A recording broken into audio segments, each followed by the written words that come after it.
A, polynomials with positive exponents. We want to be able to simplify polynomial expressions using the power, product, and quotient rules with positive exponents. Okay, so we've used all of these exponent rules very often, but we've never really talked about all of them at the same time. Okay, so that's what this section is for. All right, product of powers, x squared times x cubed equals x to the fifth. So when we have two terms with the same base, x and x, and they're being multiplied together, we're going to take their exponents and add them together. Okay, this is commonly confused with the power of a power rule. Okay, x squared times x cubed is x to the fifth. But when we take x squared and then we cube it, we multiply those powers. 2 times 3 would give us x to the sixth. Okay, so those two are commonly confused with each other. These others should make some sense. Okay, quotient of powers, x to the sixth over x to the fourth equals x squared. So you take the exponents when they have the same base, subtract the exponents, and that's what you're left with. Okay, something to be aware of with this. So say it was flipped, right? Say that the bigger number was on the bottom. Then when you subtract them, it's going to stay on the side of the fraction bar with the higher number to start off with. Okay. Anytime we have a negative exponent, we're going to send it to the opposite side of the fraction bar. Notice how I did not say send it to the denominator, because say you have 1 over x to the negative second power, then it would just be sent back up top. It would become x squared. Okay, x to the negative second is 1 over x squared. Power of a product. So if we have something, something in parentheses, something that's being all multiplied together, like 2x and y here, and it's in parentheses all being cubed, then the 2, the x, and the y are all going to get cubed. Same thing, power of a quotient. So if we have something being divided and there's an exponent outside, then both parts, numerator and denominator, get the exponent. Anything to the 0 power is 1. So even 5 to the 0 power is 1. 10 to the 0 power is 1. Infinity to the 0 power would be 1. Okay, all of those are true. So what's fun is when we can mix and match and use a bunch of different rules like this at the same time. All right, so let's see what we can do here. All right, 9 x cubed y to the fifth, that's all being squared, plus 2 x to the sixth y to the 10th. Okay, you just kind of want to look at this and break it down piece by piece. Sometimes the order matters and sometimes it doesn't. A lot of times the order actually does not matter. Okay, what we need to do first is we're going to handle this squared piece. So this is the, let's see, power of a product rule. So 9 is going to be squared. X cubed is also going to be squared.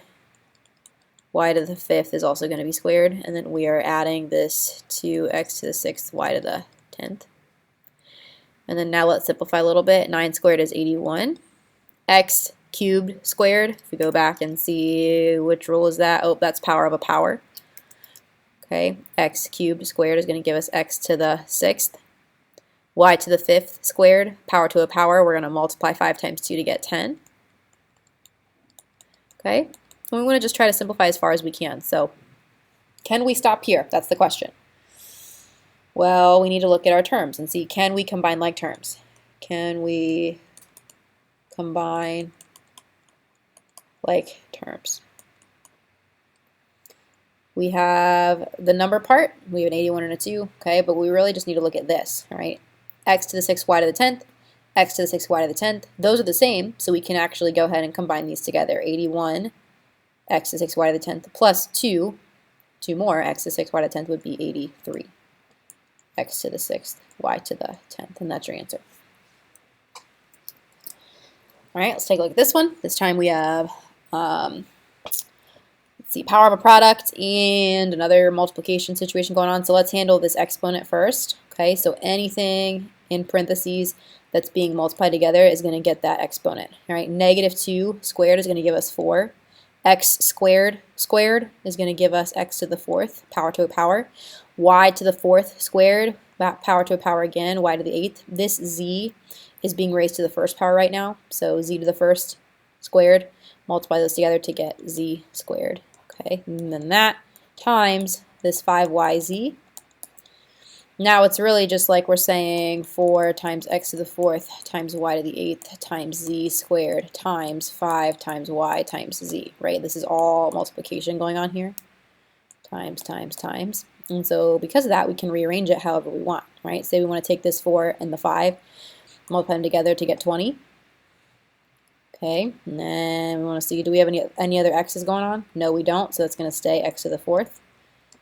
And we have a y to the 8th, and we have a y. Remember, this y is to the first power. Y to the 8th times y to the 1st. This is product of powers, so we want to add those exponents and get y to the 9th. Right, and then lastly we have, let's see, what other color do I have? How does this yellow look? I don't like that. All right, z squared and z to the 1st. Again, we just need to add those exponents to get z cubed. And that is our answer. Okay. Nothing too bad, right? It's just a matter of being really careful with those details. All right, now we have some division happening. So with division, we want to find like terms and then subtract their exponents and leave it on the side of the fraction bar with the bigger number. Okay, so what I like to do with these is just draw a fraction bar and then look at each piece and write it where it needs to go and then clean it up as needed. So we have m to the 5th over m cubed. 5 minus 3 is 2, so we're going to be left with m squared, and because the 5 is bigger, we're going to leave that m squared up top. All right, and then n squared over n to the 4th.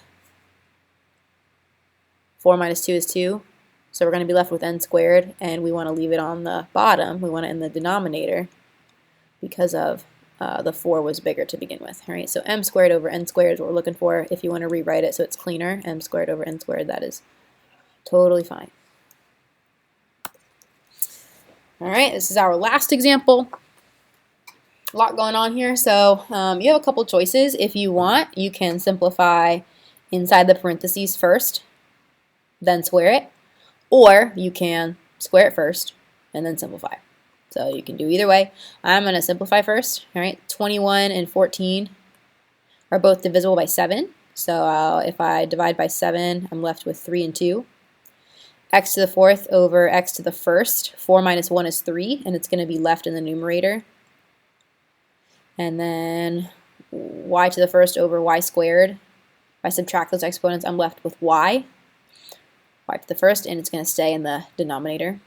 All right, and then now we are going to square all of this. Okay, and then everything is going to get squared. The 3 gets squared, the x cubed gets squared, the 2 gets squared, and the y gets squared. Okay, 3 squared is 9.